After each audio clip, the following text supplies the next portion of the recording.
Anorectal ಆಪ್ಸಿಸ್, ಏನಲ್ fistula, ಪೈಲೋನೈಡಲ್ sinus. ಏನಿದು ಈ ರೋಗಗಳು, ಯಾರಿಗೆ ಬರುತ್ತೆ, ಏನು ಲಕ್ಷಣಗಳಿದ್ದೇವೆ, ಈಗ ಈ ವಿಡಿಯೋದಲ್ಲಿ ನಾವು ನೋಡ್ಕೊಳ್ಳೋಣ. ನಾನು doctor Merlion, homeopathic physician. So ಇವತ್ತು ನಾವು ಮಾತಾಡೋಣ ಏನಲ್ ರೆಕ್ಟಲ್ ಆಪ್ಸಿಸ್ ಬಗ್ಗೆ. ಸೊ ನಾನು ಹೇಳಿದ ಪ್ರಕಾರ ಏನಸ್ ಮತ್ತು ರೆಕ್ಟಮ್ ಮಧ್ಯದಲ್ಲಿ ಎಲ್ಲಿಯಾದರೂ ನಿಮಗೆ ಆಪ್ಸಿಸ್ ಇಲ್ಲದಿದ್ದರೆ ಪಸ್ಸಿದು ಗುಳ್ಳೆ ಸಿಕ್ಕಿದ್ರೆ ಇದಕ್ಕೆ ನಾವು ಏನೋರೆಕ್ಟಲ್ ಆಪ್ಸಿಸ್ ಅಂತ ಹೇಳ್ತೀವಿ.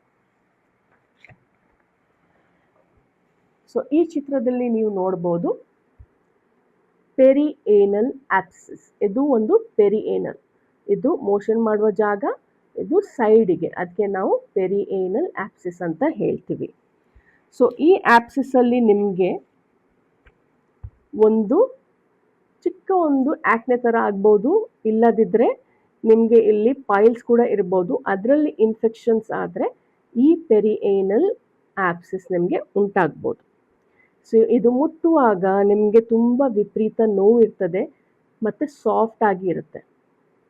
ಸೊ ಇದಕ್ಕೆ ನಾವು ಪೆರಿಯಾನಲ್ ಆಪ್ಸಿಸ್ ಅಂತ ಹೇಳ್ತೀವಿ. ಈ ಆಪ್ಸಿಸ್ ಹೇಗೆ ಬರುತ್ತೆ, ಏನು ಕಾರಣ? ಯಾಕೆಂದ್ರೆ ಪಸ್ ಬರಬೇಕಾದ್ರೆ ಬ್ಯಾಕ್ಟೀರಿಯಾ ಇರಬೇಕು.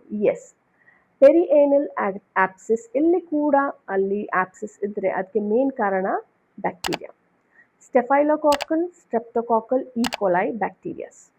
ಮತ್ತು ಯಾರಿಗಾದರೂ ಬೇರೆ ಡಿಸೀಸ್ ಅಂದರೆ ನಿಮಗೆ ಡಯಾಬಿಟೀಸ್ ಇದ್ದರೆ, ಅವರಿಗೆ ಶುಗರ್ ಜಾಸ್ತಿ ಇರುತ್ತೆ, ಅಂಥವರಿಗೆ ಆಪ್ಸಿಸ್ ಕೂಡ ಜಾಸ್ತಿ ಕಾಣ್ಬೋದು. ಇಲ್ಲದಿದ್ದರೆ ಏಡ್ಸಲ್ಲಿ ಲಾಸ್ಟ್ HIV ಲಾಸ್ಟ್ ಪಾರ್ಟ್ ನಾವು ಏಡ್ಸ್ ಹೇಳ್ತೀವಿ, ಆವಾಗ ಕೂಡ ನಿಮಗೆ ಮಲ್ಟಿಪಲ್ ಡಿಸೀಸ್ ಬರ್ತದೆ, ಆವಾಗ ಕೂಡ ನಿಮಗೆ ಈ ಆಪ್ಸಿಸ್ ಕಾಣ್ಬೋದು. ನೆಕ್ಸ್ಟ್ ನಾವು ಹೇಳ್ತೀವಿ ಬೇರೆ ಕಡೆ ಕೂಡ ಆಪ್ಸಿಸ್ನ ಈಗ ಕಾಣ್ತಾ ಇದೆ ಅಲ್ವಾ. ಸೊ ಅದು ಏನಂತ ನೋಡ್ಕೊಳ್ಳು. ಸೊ ಇದು ಇದೆ ನಿಮಗೆ ಈಸ್ಚೋರೆಕ್ಟಲ್ ಆಪ್ಸಿಸ್. ಈಸ್ಚೋರೆಕ್ಟಲ್ ಅಂದರೆ ಪಸ್ ಕಲೆಕ್ಷನ್ ಅರೌಂಡ್ ದಿ ರೆಕ್ಟಮ್ ಮತ್ತು ಪೆಲ್ವಿಕ್ ವಾಲ್. ಓಕೆ, ಸೊ ಇದು ನಮ್ಮ ಪೆಲ್ವಿಸ್, ಇದು ನಮ್ಮದು ರೆಕ್ಟಲ್. ಸೊ ಇದ್ರ ಮಧ್ಯದಲ್ಲಿ ನಿಮಗೆ ಸಾಫ್ಟ್ ಥರ ಕಾಣ್ತಾ ಇದ್ದರೆ, ಮುಟ್ಟುವಾಗ ತುಂಬ ನೋವಿದ್ರೆ ಇದು ಈಸ್ಚೋರೆಕ್ಟಲ್. ಸೊ ಆ ಥರ ಬೇರೆ ಬೇರೆ ಕಡೆಯಲ್ಲಿ ನಿಮಗೆ ಅನಾಟಮಿಕಲ್ ಪೊಸಿಷನಲ್ಲಿ ನಾವು ಆಪ್ಸಿಸ್ ಅಂತೂ ಆಗ್ಬೋದು. ಲಕ್ಷಣ ಇಷ್ಟೇ: ವಿಪರೀತ ನೋವು, ಕೂತ್ಕೊಳ್ಳಿಕ್ಕೆ ಆಗೋದಿಲ್ಲ, ಜ್ವರ ಮತ್ತು ಮೈಕೈ ನೋವು.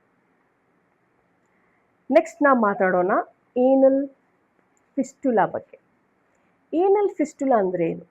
ಈ ಆಪ್ಸಿಸ್ ಯಾವಾಗ ಬರ್ಸ್ಟ್ ಆಗುತ್ತೆ, ಒನ್ ಸೈಡೆಡ್ ಇಲ್ಲಾಂದರೆ ಟೂ ವೇ, ಮೇಲಿಂದ ಬರ್ಸ್ಟ್ ಆದರೆ ಅದು ರೆಕ್ಟಮ್ ಒಳಗಡೆ ಪ್ಯಾಸೇಜ್ ಹೋಗ್ತದೆ, ಕೆಳಗಿಂದ ಬರ್ಸ್ಟ್ ಆದರೆ ಅದು ಸ್ಕಿನ್ ಒಳಗಡೆ ಬರುತ್ತೆ.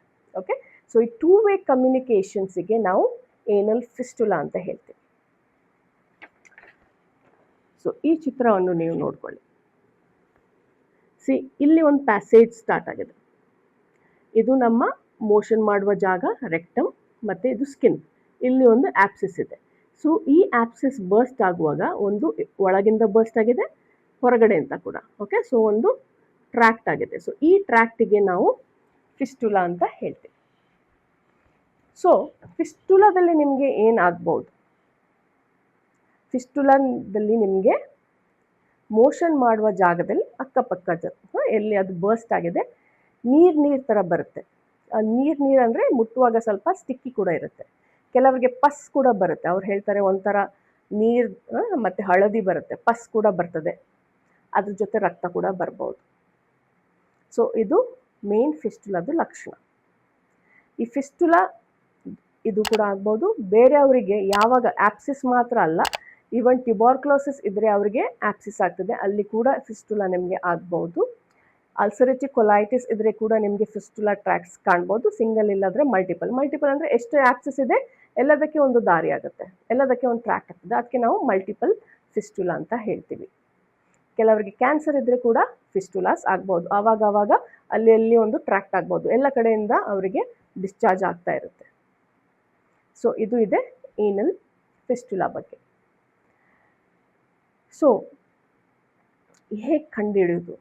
MRI ಬೇಕಾಗುತ್ತೆ, ಯಾಕಂದರೆ ಈ ಫಿಸ್ಟುಲಾ ಎಷ್ಟು ಡೀಪ್ ಇದೆ ನಮಗೆ ಕಣ್ಣಲ್ಲಿ ನಾವು ಇಲ್ಲದಿದ್ದರೆ ಫಿಂಗರ್ ಹಾಕಿ ನೋಡಲಿಕ್ಕೆ ಆಗೋದಿಲ್ಲ, ಆ ಟ್ರ್ಯಾಕ್ಟ್ ಎಷ್ಟು ಪ್ಯಾಸೇಜಲ್ಲಿ ಎಷ್ಟು ಡೀಪ್ ಇದೆ ಅಂತ. ಸೊ ಅದಕ್ಕೆ ನಾವು MRI ಮಾಡಲೇಬೇಕು. MRIಲಿ ನಮಗೆ ಗೊತ್ತಾಗುತ್ತೆ ಎಷ್ಟು ಡೀಪ್ ಇದೆ ಅಂತ.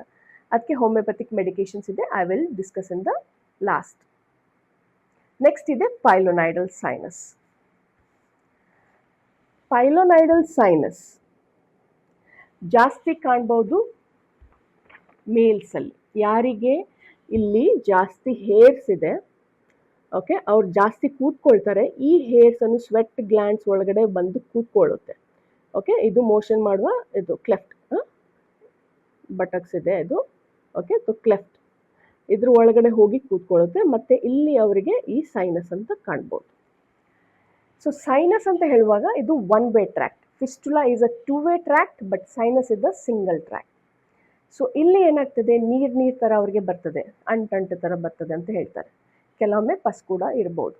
ಸೊ ಇದ್ರ ಒಳಗಡೆ ಮೇನ್ಲಿ ಏನಿರುತ್ತೆ, ಕೂದಲಿರುತ್ತೆ, ಸ್ವೆಟ್ ಗ್ಲ್ಯಾಂಡ್ಸ್ ಅಲ್ಲಿ ಕೂದಲಿರುತ್ತೆ. ಓಕೆ, ಸೊ ಅವ್ರಿಗೆ ಅಲ್ಲಿ ಇನ್ಫೆಕ್ಷನ್ಸ್ ಆಗ್ಬೋದು. ಇನ್ಫೆಕ್ಷನ್ ಆಗುವಾಗ ಪಸ್ ಇರುತ್ತೆ, ನೋವು ಇರ್ತದೆ, ಫೀವರ್ ಕೂಡ ಬರ್ಬೋದು. ಸೊ ಇಲ್ಲಿ ಕೂಡ ನಾವು MRI ಮಾಡ್ಬೋದು. ಇದು ಎಕ್ಸಾಮಿನೇಷನಲ್ಲಿ ನಮಗೆ ಗೊತ್ತಾಗ್ತದೆ, ಮತ್ತು ಹೋಮಿಯೋಪತಿ ಟ್ರೀಟ್ಮೆಂಟ್ ಕೊಡ್ಬೋದು. ಸೊ ನಾನು ಈಗ ಎಲ್ಲದಕ್ಕೆ ಡಿಸ್ಕಸ್ ಮಾಡ್ತೀನಿ ಹೋಮಿಯೋಪತಿಕ್ ಟ್ರೀಟ್ಮೆಂಟ್. ಏನೋರೆಕ್ಟಲ್ ಆಪ್ಸಿಸ್, ಇಲ್ಲಿ ಏನಾಗುತ್ತೆ, ನಿಮಗೆ ಸಾಫ್ಟ್ ಪಸ್ ಥರ ಮೋಷನ್ ಮಾಡುವ ಜಾಗದಲ್ಲಿ ಕಾಣುತ್ತೆ. ಸೊ ಇಲ್ಲಿ ನಾವು ಕೊಡ್ತೀವಿ, ಪೇನ್ ಜಾಸ್ತಿ ಇದ್ದರೆ ಬೆಲಡೋನಾ, ಹೆಪಾರ್ಸವ್ ಸೈಲೀಶಿಯಾ ಬಯೋಕೆಮಿಕ್ ನಂಬರ್ 20, ಮತ್ತು ಆ ಆಪ್ಸಿಸ್ ಎಲ್ಲಿ ಒಂದು ಮೌತ್ ಕ್ರಿಯೇಟ್ ಮಾಡಿದ್ರೆ ಡಿಸ್ಚಾರ್ಜ್ ಆಚೆ ಬಂದರೆ ಕ್ಯಾಲೆಂಡೋದಲ್ಲೇ ನಾವು ಕ್ಲೀನ್ ಮಾಡ್ಬೋದು. Fistula, two way communications. Okay, so ಒಂದು ಟ್ರ್ಯಾಕ್ಟ್ ಉಂಟಾಗುತ್ತೆ, ಇಲ್ಲಿ ನಾವು ಕೊಡ್ತೀವಿ ಆಸಿಡ್ ನೈಟ್ರಿಕಮ್, ನಕ್ಸ್ವೋಮಿಕಾ, ಕ್ಯಾಲೆಂಡುಲಾ, ಬಯೋಕೆಮಿಕ್ ನಂಬರ್ 20, ಮಿಸ್ಟಿರಿಕಾ ಸೆಬಫೆರಾ ಕೂಡ ಕೊಡ್ಬೋದು. ಪೈಲೋನೈಡಲ್ ಸೈನಸಲ್ಲಿ ನಕ್ಸ್ವೋಮಿಕಾ, ಆಸಿಡ್ ನೈಟ್ರಿಕಮ್, ಬಯೋಕೆಮಿಕ್ ನಂಬರ್ 20, ಸೈಲೀಶಿಯಾ ಕೊಡ್ತೀವಿ. ಸೊ ಇದು ಇದೆ ಹೋಮಿಯೋಪತಿಕ್ ಟ್ರೀಟ್ಮೆಂಟ್. ಆಪ್ಸಿಸಲ್ಲಿ ಯೂಶ್ವಲಿ ನಾವು ಟ್ರೀಟ್ಮೆಂಟ್ ಕೊಡ್ತೀವಿ 1 to 7 ಡೇಸಲ್ಲಿ. Fistula is a long term treatment, ಯಾಕಂದರೆ ಆ ಟ್ರ್ಯಾಕ್ಟ್ ಫುಲ್ ಟ್ರೀಟ್ ಆಗಬೇಕು, ಫುಲ್ ಗ್ರ್ಯಾನ್ಯುಲೇಷನ್ ಟಿಶ್ಯೂ ಅದರಲ್ಲಿ ಫಿಲ್ ಆಗಬೇಕು. ಸೊ ಅದಕ್ಕೆ ಟೈಮ್ ತಗೊಳ್ಳುತ್ತೆ, could be 8 months to 12 months ಕೂಡ ಆಗ್ಬೋದು. ಯಾವಾಗ ಅದು pink colour granulation tissue outside ನಮಗೆ ಎಕ್ಸ್ಟರ್ನಲ್ ಕಾಣುತ್ತೆ, so that means the tract is full and then no need of any medications. But ಆವಾಗ ನಾನು ಹೇಳಿದೆ, ಪೈಲೋನೈಡಲ್ ಸೈನಸ್ ಮತ್ತು ಫಿಸ್ಟುಲಾದಲ್ಲಿ ಸ್ವಲ್ಪ ವೆಂಟಿಲೇಷನ್ ಕೊಡಬೇಕು. ಸೊ ಅವರು ಕೂತಿದ್ದ ಜಾಗದಲ್ಲಿ ಇರಬಾರ್ದು, ಆಚೆ ಈಚೆ ಸ್ವಲ್ಪ ವೆಂಟಿಲೇಷನ್ಸ್ ಕೊಡಬೇಕು. ಪೈಲೋನೈಡಲ್ ಸೈನಸಲ್ಲಿ ಒನ್ ವೇ ಟ್ರ್ಯಾಕ್ಟ್ ಇದ್ದ ಕಾರಣಕ್ಕೆ ನಾವು ಆಸಿಡ್ ನೈಟ್ರಿಕಮ್, ನಕ್ಸ್ವೋಮಿಕಾ, ಸೈಲೀಶಿಯಾ ಕೊಡ್ತೀವಿ. ಒಂದು ಸತಿ ಟ್ರೀಟ್ಮೆಂಟ್ ಕೊಟ್ಟಾದಮೇಲೆ ನೀವು ಹೈಜೀನ್ ಮೇಂಟೈನ್ ಮಾಡಲಿಲ್ಲ ಅಂದರೆ ನಿಮಗೆ ನಾನು ಹೇಳಿದ್ದು ಕಾಸಸ್ ಬ್ಯಾಕ್ಟೀರಿಯಲ್ ಇನ್ಫೆಕ್ಷನ್ಸ್ ಪದೇ ಇದ್ದರೆ, ನಿಮ್ಮದು ಡಯಾಬಿಟಿಸ್ ಹೆಚ್ಚಾದರೆ ಇದು ರಿಕರೆನ್ಸ್ ಕೂಡ ಆಗ್ಬೋದು. ಸೊ ಒನ್ಸ್ ಟ್ರೀಟ್ಮೆಂಟ್ ತೊಗೊಂಡ್ರೆ ಇನ್ನೂ ನಿಮಗೆ ಬರೋದಿಲ್ಲ ಅಂತ ಏನಿರೋದಿಲ್ಲ. ಸೊ ನೀವು ಹೈಜೀನ್ ಮತ್ತು ನಿಮ್ಮದು ಏನು ಕಂಡೀಷನ್ ಇದೆ, ಯಾಕೆ ಈ ಡಿಸೀಸ್ ಬಂದಿದೆ, ಅದು ಕೂಡ ನೀವು ಮೇಂಟೈನ್ ಮಾಡಬೇಕು. So thank you for watching my video. ನಿಮಗೆ ಲೈಕ್ ಆದರೆ ಲೈಕನ್ನು ಒತ್ತಿರಿ, ಸಬ್ಸ್ಕ್ರೈಬ್ ಮೈ ಚಾನಲ್. ಧನ್ಯವಾದ.